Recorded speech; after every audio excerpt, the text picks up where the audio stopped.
This is the story of Nancy Wake, one of the greatest wartime heroes of all time. I feel as though her story resonates with me as when Germany invaded Belgium in World War II. She went out of her way to help people, even though she didn't need to, and she was wealthy and connected.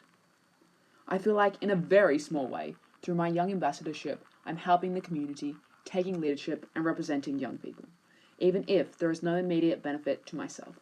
By volunteering and contributing, I'm making a difference. Nancy Wake was a journalist in France. She was married to Henry Fiocca. When war broke out, instead of fleeing, Nancy convinced Henry to buy her an ambulance so that she too could help the community by tending to the wounded and driving supplies to refugee villages and settlements.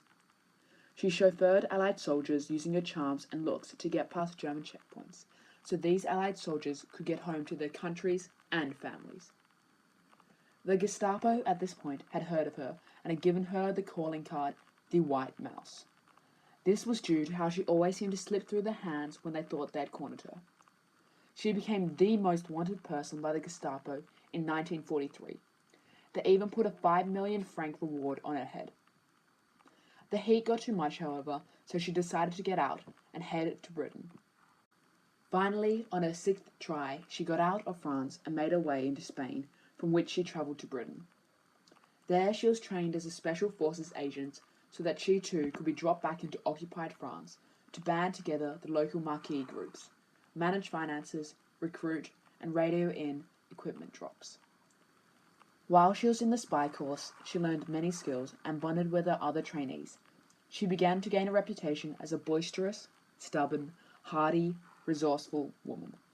Her stubbornness and resourcefulness was something of a legend among the spies and trainees. This became very apparent later on during the course, when the training exercises were so tough, few survived. The instructors commented that Nancy had a brilliant shot that put some men to shame, and a good woodcraft. But her proudest moment, according to her, was when she rode 500 kilometers in 72 hours. She rode past German checkpoints that were searching for her, all for the resistance, all so she could radio in a new radio from a resistance outpost. This was because in a German raid, Nancy was forced to burn all of their codes and destroy the radio, so that the Gestapo and German forces couldn't get a hold of them. By sheer will alone, she made it there and back, and apparently when she returned from a ride, she fainted from sheer exhaustion. I respect Nancy Wake and her story as she ran towards danger rather than away from it for the sake of others. This is especially important because she had no real need to do this, but rather than protect herself and her wealth, she put herself at risk because she believed in the freedom of others.